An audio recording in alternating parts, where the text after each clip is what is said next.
Short notice पे आप आए। आज हमारी सिंध की सीनियर क़यादत की एक बड़ी डिटेल्ड मीटिंग हुई है। मैं साईं गौस अली शाह साहब का, लियाकत अली जतोई साहब का, शुजरा साहब का और उन्नट साहब का मशकूर हूँ। एक दो और भी थे लेकिन उनकी कमिटमेंट्स थी।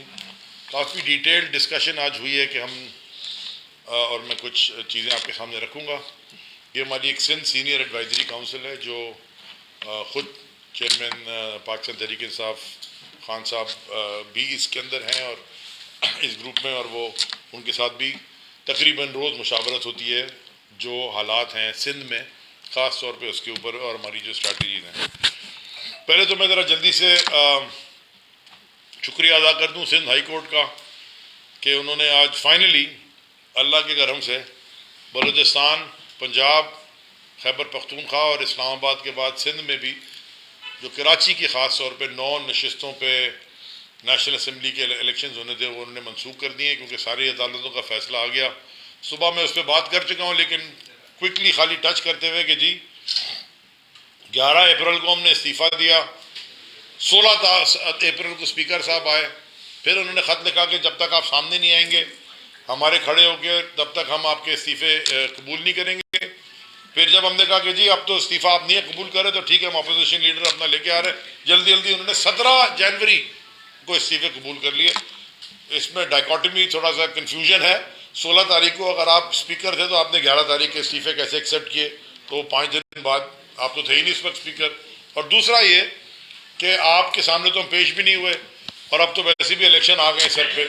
हमने कहा था उस वक्त इलेक्शन कराओ तो अब असम्बली में कोई फ़ायदा नहीं है, और अब हम अपना अपोजिशन लीडर लेके आएंगे तो आप इस्तीफ़े उन्होंने एक्सेप्ट कर लिए और अब सारे कोर्ट्स ने पाकिस्तान के उसको रिवर्स कर दिया स्पीकर के डिसीजन को। तो हम अदलिया का अक्रॉस पाकिस्तान शुक्रिया अदा करते हैं।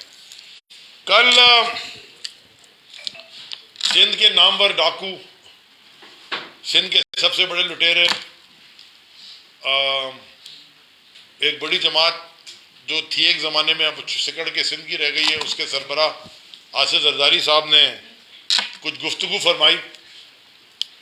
मैं ज़रा क्लैरिटी देना चाहता हूँ सबको कि उन्होंने जो कल फरमाया कि जी हम हुकूमत का तो हिस्सा हैं लेकिन पीडीएम का हिस्सा नहीं है। मैं ज़रा याद दिलाना चाहता हूँ कि पीडीएम तो बनाई आप ही ने थी। आपके साहबजादे टीवी के ऊपर कह चुके हैं प्रेस कॉन्फ्रेंस में कि ये सारी प्लानिंग रजीम चेंज की आपने की थी। आप सबको याद है, पूरी कौम को याद है, पूरे मुल्क को याद है कि सिंध हाउस में जो तमाशा लगा था, Sindh house Islamabad capital hill red zone ministers enclave के सामने जो तमाशा लगाया था, खरीदो फरोख्त का बाजार, आपने वो सारे पीडीएम के लीडर्स को बिठा कर जो लोगों की खरीदो फरोख्त की थी वो भी आपने की थी। तो आप अयाशी कर रहे हैं, आपके और साहबजादे और आपके वुज़रा सरकार के पैसों पे, पाकिस्तान के टैक्स पेयरों के पैसों पे दुनिया भर के दौरे कर रहे हैं और यहाँ कह रहे हैं कि जी हम तो पीडीएम का हिस्सा नहीं है। आप हिस्सा हो या ना हो, जो इस मुल्क के आज हालात हैं उसमें प्राइम जिम्मेदारी आपकी जाती है, सबसे बड़ी जिम्मेदारी है, क्योंकि सारा गेम आपने डाला और आप सहूलतकार थे और आपने पैसे दिए और आपके बेटे ने खुद कहा, जो अब फॉरेन मिनिस्टर बना घूम रहा है इंटर्नशिप पे फॉरेन मिनिस्टर, कि आपके बेटे ने खुद कहा जनाब कि जी सारा गेम तो हमने किया था। तो ये तो बिल्कुल क्लियर कट सबूत है और इस सारी चीज़ों के आप खुद जिम्मेदार हैं। फिर आपने फरमाया कि जी इमरान खान से कोई बात करने हमारा कोई इरादा नहीं और हम बात नहीं करेंगे। तो भाई आपसे कौन बात कर रहा है? हमने कब कहा कि हम आपसे बात करेंगे? या आपको ये वो सेल्फ, शायद आपको कोई इंपॉर्टेंस की कोई वो बीमारी है कि जी आपसे कोई बात करेगा? हम किसी डाकू से बात नहीं करने लगे, ख़ास तौर पे वो जिसने पूरे पाकिस्तान को तबाह किया हो। तो इस खुशफहमी में ना रहें, आपसे कोई बात भी नहीं कर रहा, ना आपको कोई अप्रोच कर रहा है, ना कोई करेगा। तो आप इस तरह के बयान देते रहें कि जी हम किसी से बात नहीं करेंगे, आपसे भी कोई बात नहीं करने के रखना चाहता। हाल ये है सिंध का, 3100 पुलिस वालों में जो 1600 पुलिस वाले सिंध में सक्खर में वीआईपी ड्यूटी में लगे हुए, और सक्खर में हमारे जो सक्खर के प्रेसिडेंट हैं, डिस्ट्रिक्ट प्रेसिडेंट, उन्होंने ये जो बैंडेड क्वीन है मरियम नवाज, मरियम सफदर, इसने जो आला अदलिया के खिलाफ और हमारे इदारों के खिलाफ जो ज़बान इस्तेमाल की थी, उसके खिलाफ एक पिटिशन दाखिल कराई।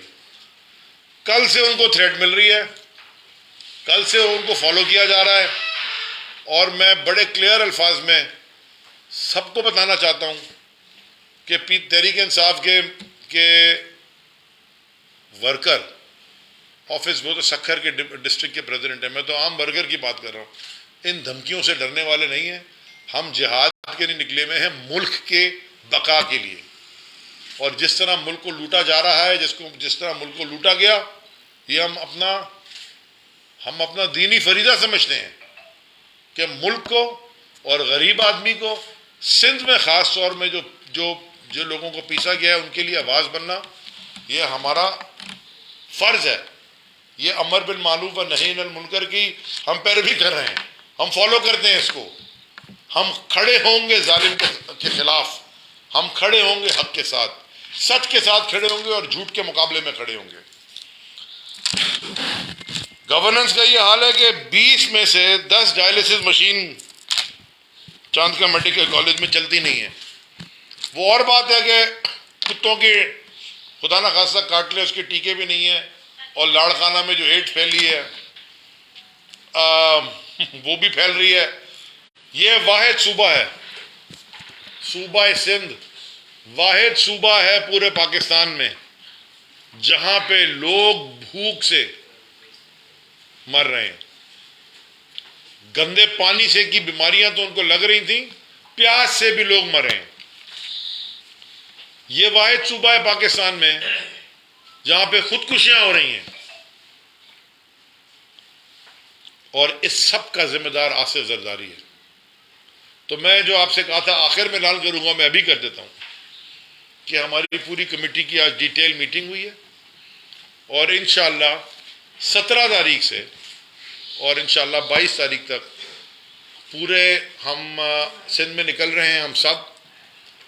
और ये सिंध बचाओ तहरीक का फेज़ 1 होगा।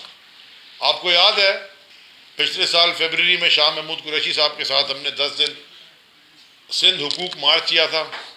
ये सिंध बचाओ तहरीक है, क्योंकि सिंध सबसे पीछे रह गया है। सिंध सबसे रिच प्रोविंस है। सिंध के दारुल खिलाफा में पाकिस्तान के 2 बड़े पोर्ट्स हैं। सिंध का दारुल खिलाफा कराची, पाकिस्तान की इंटेलिजेंसिया, पाकिस्तान की इंडस्ट्री, पाकिस्तान की माशीरत, पाकिस्तान की मईशत चलाने वाला शहर, पाकिस्तान को सबसे ज़्यादा टैक्स देने वाला शहर सबसे पीछे रह गया है। कराची के अंदर भी निकल रहे हैं, वो पहले निकल जाएंगे। अंदरूने सिंध इंशाअल्लाह 17 तारीख से मैं खुद, मेरे साथ हमारे दोनों सीएम साहब और जो सीनियर हजरात हैं और हमारी पूरी पार्टी, हम 6 दिन का ये करेंगे दौरा, और इंशाअल्लाह फ़ौरन रमज़ान के बाद, रमज़ान में भी निकलेंगे लेकिन रमज़ान के फ़ौरन बाद दोबारा निकलेंगे और हर जगह जाएंगे और इस पूरी सिंध की आवाम को खड़ा करेंगे इस जालिम हुक्मरान के खिलाफ। और मैं एक अपील करना चाहता हूं, यहां 2 मेरे सीनियर्स बैठे हैं, सीएम रहे हैं, साईं तो जज भी रहे हैं, फेडरल मिनिस्टर रहे लियाकत जतोई साहब, दोनों हजरात जो साथ में बैठे मिनिस्टर्स रहे। मैं इनको साथ मैंने दरख्वास्त की बैठ के, और मैंने पिछले हफ्ते दिन में सिंध में बड़ी मुलाकातें की हैं और बहुत अच्छे रिजल्ट्स भी आ रहे हैं। लेकिन मैं एक अपने दिल से अपील करना चाहता हूँ सिंध के हर इंटेलेक्चुअल को, हर पढ़े लिखे शख्स को, सिंध के हर इन्फ्लुएंशियल को, असर रसूल रखने वाले हजरात से, सिंध के हर बाशिंदे से, ये आसिफ जरदारी 15-16 साल से आपका खून चूस रहा है। ये पीपल्स पार्टी नहीं है, ये जरदारी माफिया है। अगर आप आज खड़े नहीं हुए सारे मिलके, हम सब एक प्लेटफॉर्म पे आप खड़े नहीं हुए, इसको खुदा ना खास्ता, जो कि इसका चांस नहीं है, क्योंकि गैलप का जो पोल आया है उसमें पता चल गया है कि सिंध में सबसे मकबूल तरीन लीडर फिर इमरान खान है। और ये जरदारी और बिलावल तो नेगेटिव में है, नेगेटिव में। पंजाब में और सिंध में इमरान खान की जो पॉपुलैरिटी है वो बराबर है, और तकरीबन 73% लोग इस मुल्क में ये समझते हैं कि ये जो माशी तबाही है ये पीडीएम और पीपल्स पार्टी की बदौलत यहाँ पे आई है। तो मैं सारे सिंध के दोबारा इंटेलेक्चुअल्स, इन्फ्लुएंशियल्स, असर रसूख रखने वाले लोग, हर सिंध के बाशिंदे को कह रहा हूं, हमें एक प्लेटफॉर्म में अपने आप को इकट्ठा करना होगा और मिल के इस माफिया का मुकाबला करना होगा। क्योंकि ये कोर्ट्स को के साथ भी इसने क्या किया है, आप सबने देखा। इसने दहशतगर्दी कैसे की है, सबने देखा।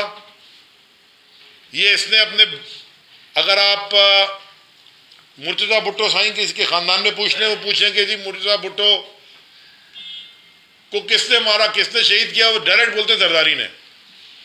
इसने दहशतगर्दी की है, इसने अपने लोगों के थ्रू जमीनों पे कब्जे करवाए हैं, इसने लोगों का पानी बंद किया है, ये गैंग वॉर में मुलविस था कराची की।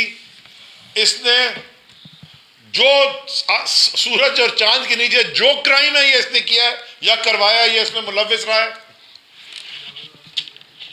बिलावल हाउस के आजू बाजू सारे बंगले ऐसे जबरदस्ती खरीदे, वो तो छोटी शुगर मिले ऐसे जबरदस्ती खरीद, अगवा कर करके लोगों को धमकी दे के सस्ते में खरीदी, लोगों को इससे तबाह किया।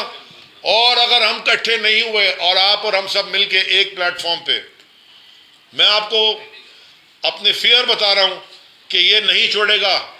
ये अगर घर के गेट पे है, ये घर के अंदर भी घुस जाएंगे इसके लोग। जिस तरह जमीनों पे कब्जे हो रहे हैं अंदरून सिंध, जिस तरह लोगों को मारा जा रहा है, ये कराची मीडिया सेंट्रिक सिटी है। अंदरून सिंध से जिस तरह पता ही नहीं, खबर नहीं आती। हमारे साफी भाइयों के साथ जो अंदरून सिंध लोग मारे गए, साफी मारे गए, शहीद किया गया उनको आवाज उठाने पे। कुछ लोग मुल्क छोड़कर चले गए, वो बाहर से ट्वीट कर रहे हैं। वो एक इम्तियाज चांटे, उनकी हर रोज ट्वीट आती है, वो सारा कुछ बताता है कि यहाँ तमाशा क्या हो रहा है। और अंदर से लोग हमसे राब्ते में हैं और हमें बता रहे हैं कि वहां क्या तमाशे हो रहे हैं। अभी इलेक्शन कमीशन के अंदर ये जो लोकल बॉडी इलेक्शन हुआ है, ये वहां वजीर बैठ जाता है जाके, सईद गनी और एक दो उसके साथ, और आरओज और प्रिसाइडिंग ऑफिसर सारे जो हैं वो इन्हीं के महकमों के मुलाजिम हैं। उनको प्रेशर दिखाता है, उनको आंखें दिखाता है, उनको धमकियां लगाता है। अभी ट्रांसफर कर दिया किसी को, यहां से वहां सक्कर भेज दिया, किसी को किधर भेज दिया। ये धमकियां दिलवा के उनसे झूठ दिलवाता है। और इलेक्शन कमीशन का रवैया कल बदल गया, यानी कि फोटो कॉपी के ऊपर फॉर्म 11 मान रहे हो लेकिन ओरिजिनल फॉर्म 11 नहीं मान रहे, और तुम हमारे जीते हुए यूनियन काउंसिल को इधर उधर कर रहे हो। मेड़ में जो तुम तमाशा कर रहे हो, जहां लियाकत साहब जीते हैं, यानी कि तरीके साहब इनके कमांड में जीती है 12 में से 8, वो तुम आगे पीछे कर रहे हो, वो आरओ को धमकियां लगा रहे हो। सईद गनी गया है कल, सईद गनी वहां बैठ के हर वक्त जो आरओ आता है इसको घूर के देखता है। मैं खुद जाके देख के आया, वो इन्हीं के मुलाजिमीन है, कोई एजुकेशन डिपार्टमेंट का, कोई वाटर बोर्ड का, ये सिंध के इदारों के मुलाजिमीन है। इनको धमकियां लगाते हो, वो उधर जाके बेचारे डर के बोल कुछ नहीं सकते, और फिर इलेक्शन कमीशन से इस तरह के फैसले कराते हो। अगर हम सारे एक प्लेटफॉर्म पे इकट्ठे नहीं हुए, ये सिंध की तबाही और हो जाएगी। ये जो राई सही है वो भी खा जाएगा। तो मैं आप सब से, बड़े मोतबर लोग हैं आप सिंध के, मैं बड़ी आजिज़ाना अपील कर रहा हूं। देखिए, मेरे किसी हारी को नहीं पकड़ सकता क्योंकि मैं काश्तकार नहीं हूं। मेरी किसी जमीन से ये पानी नहीं रोक सकता क्योंकि मैं काश्तकार नहीं हूं। लेकिन मैं घूमता हूं सिंध में और मैं देखता हूं लोगों की मजलूमियत, और वो मजलूमियत देख के आंखों में आंसू आते हैं कि ये हमारे पाकिस्तानी हैं, इनकी किसी को फिक्र ही नहीं है। इन पाकिस्तानी गरीब लोगों की किसी को फिक्र नहीं है। 2013 में मैं जैकबाद से इलेक्शन लड़ा था। गटर का पानी और नल में एक ही पानी आता है, और ये 2022-23 में और तबाही हो चुकी है। अब नल में ही वहां पीने का पानी गटर का ही पानी है। सिंध डूब गया। सिंध कैंटोनमेंट बोर्ड के बाहर भी सिंध है, पन्नू हाकिल के बाहर भी सिंध है। वहां सिंध मजलूम सिंधी बेचारा तड़प रहा है और कोई उसको पूछने वाला नहीं है। हम सब उस सिंध की आवाज हैं, हम सिंध के बेटे हैं। हम ये सिंध इस काबिज डाकू से वापस लेके छोड़ेंगे। लेकिन मैं आप सबसे अपील करता हूं, सब एक प्लेटफॉर्म पे इकट्ठे हूं, इसलिए मैं आप सबके पास आऊंगा, हर एक के दरवाजे पे दस्तक दूंगा। मुझे कोई शर्म नहीं आती, मैं कोई कैंडिडेट नहीं हूं किसी चीज का। मेरी एक सिर्फ लाइफ में मिशन अब है, राइट नाउ आसिफ जरदारी की माफिया को सिंध से सियासी तौर पे इलेक्शन में जबरदस्त शिकस्त देनी है इंशाअल्लाह। दूसरी बात जो मैं करना चाहता हूं, जो कि बहुत अहम है, वो जो तमाशा चल रहा है इस वक्त, जो खान साहब को धक्के दिए जा रहे हैं इधर उधर कोर्ट्स में।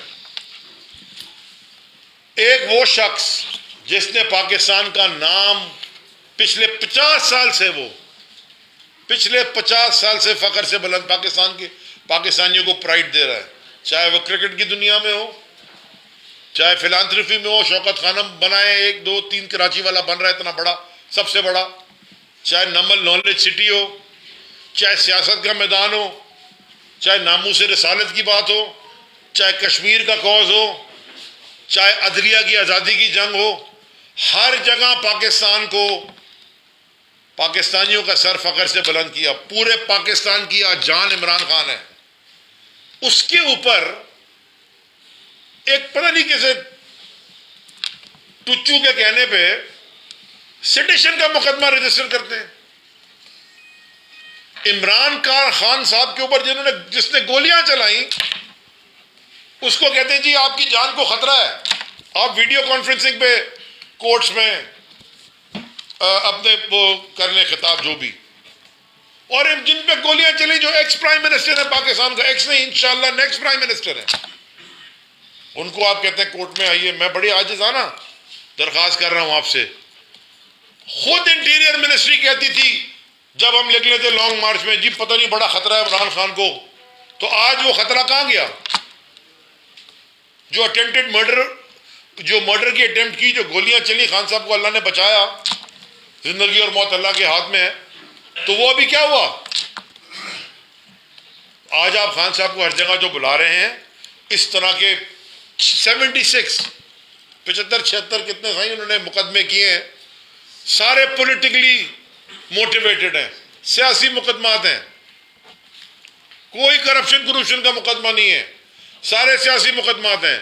और जहां तक खान साहब ने बिल्कुल दुरुस्त बात की तोशे खाने के ऊपर, मैं तो ये एक स्टेप और आगे जाके बात करता हूं। इस मुल्क के हर कोर्ट में, हर सूबे में लगा देना, कोर्ट टीवी खोल दें, ये सारे टीवी चैनल है ना, 5-6 टीवी चैनल और खोल दें, Sindh court TV, Punjab court TV, Islamabad court TV, Balochistan court TV और केपी के कोर्ट टीवी, भेज दें ये चैनल्स। और जो केसेस नेशनल सिक्योरिटी के नहीं है वो दिखाएं लाइव। जरा पाकिस्तान भी देखे कि इस मुल्क में प्लेंटिफ केस करने वाला वकील कैसा है, डिफेंस का वकील कैसा है। माशाल्लाह हमारे ऑनरेबल जुडिशरी के हजरात क्या फैसला करते हैं, किस तरह केसेस यहां चलते हैं, 15-15 20-20 साल कैसे लोग कोर्टों के धक्के खाते हैं। दुनिया देखे, जहां नेशनल सिक्योरिटी का इशू नहीं है, दिखाएं दुनिया को, पता चल जाएगा सारों को कि ये हुकूमत वक्त कैसे रियासत के इदारों को इस्तेमाल करके रियासती दहशतगर्दी करती है पॉलिटिकल ओपोनेंट्स के ऊपर।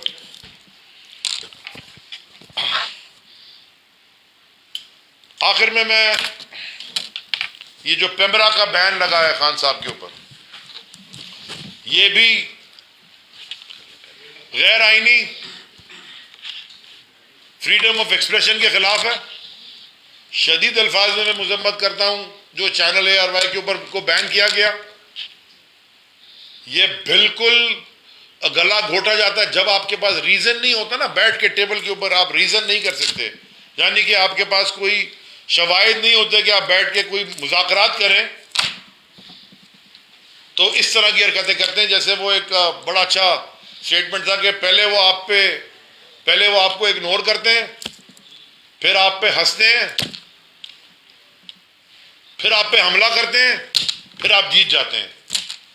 तो सब कुछ कर लिया, अब इमरान खान इंशाल्लाह जीतेगा और इस मुल्क का दोबारा वजीर आज़म बन के इंशाल्लाह इन चोरों लुटेरों से भी हम जान छुड़ाएंगे और पाकिस्तान को, मुल्क को वापस तरक्की के रास्ते में लेके जाएंगे। जाकर सही आप कुछ कहना चाहते हैं? एक तो पॉइंट अगर क्विकली, क्योंकि प्रेसिडेंट साहब ने तो डिटेल में सारी बात कर ली है, लेकिन मैं ज़रूरी समझता हूँ कि सिंध के जो हालात और मामलात हैं उससे मैं आपको आगाह भी करूँ और आपकी मदद की भी ज़रूरत है, ताकि ये कम अज़ कम आप अहले कलम लोग हैं इस चीज़ों को लिखें। अगर गलत साबित हो तो अब then we are responsible for that. 50 billion की इरिगेशन डिपार्टमेंट की बजट है 2022-23, इस साल की बात कर रहा हूँ मैं। 50 बिलियन, उसमें से 30 बिलियन के टेंडर्स हो गए हैं, उनके जो फ्रंट मैन है without asking for open tendering and bidding, और वो 30 अरब रुपया रिलीज भी हो गया और पैसे खा गए 30 बिलियन। और वो पैसे किस लिए थे?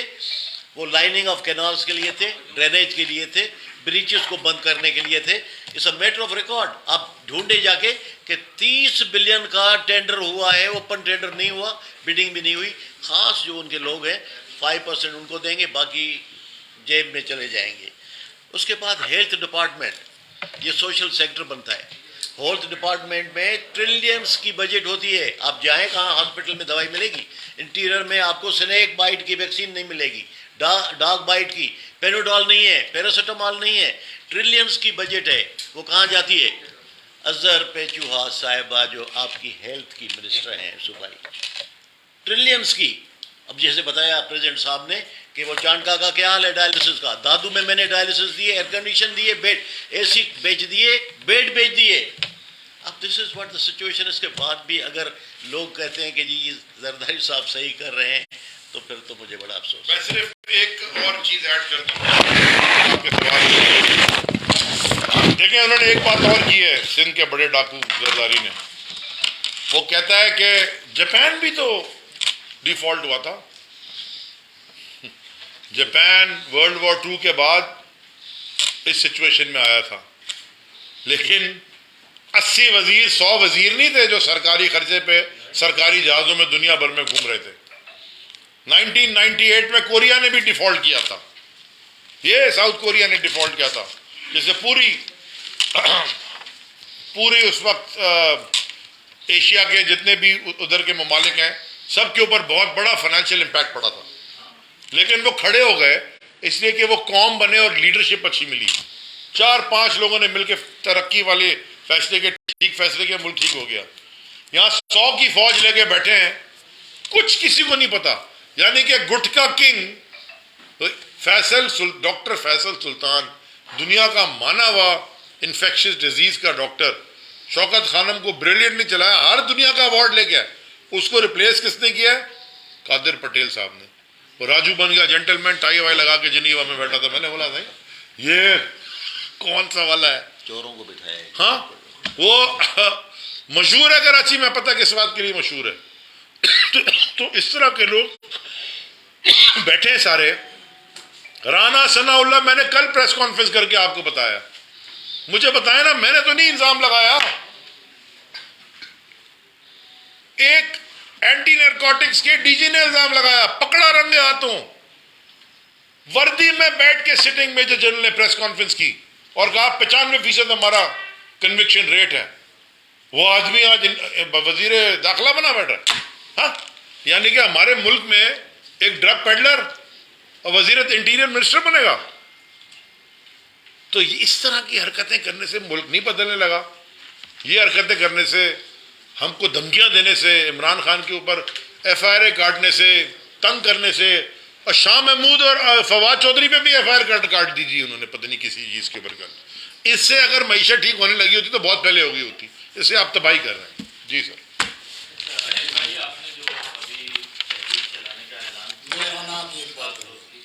सवाल पूछने से पहले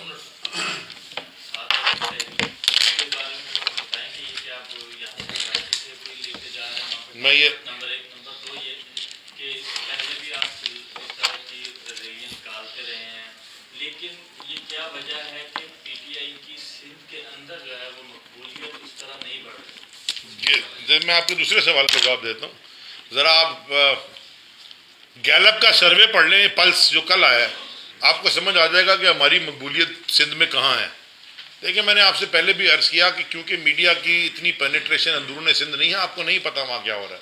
अब जब मैं निकलूँगा ना, जैसे पहले वाले भी मीडिया पूरा था, मैं आप सारों से फिर एक प्लान बना के आपको शेयर करेंगे, आपको पता चलेगा हम कहाँ कहाँ जा रहे हैं। मेरी आपसे गुजारिश है, ख़ास तौर पर आपसे, आप साथ चलिएगा। तलत भाई को तो ज़रूर लेके जाएंगे, ताकि ज़रा 6-7 दिन सिंध का दौरा करके हमारे साथ आपको नज़र आएगा कि सिंध में पीटीआई की मकबूलियत कितनी है।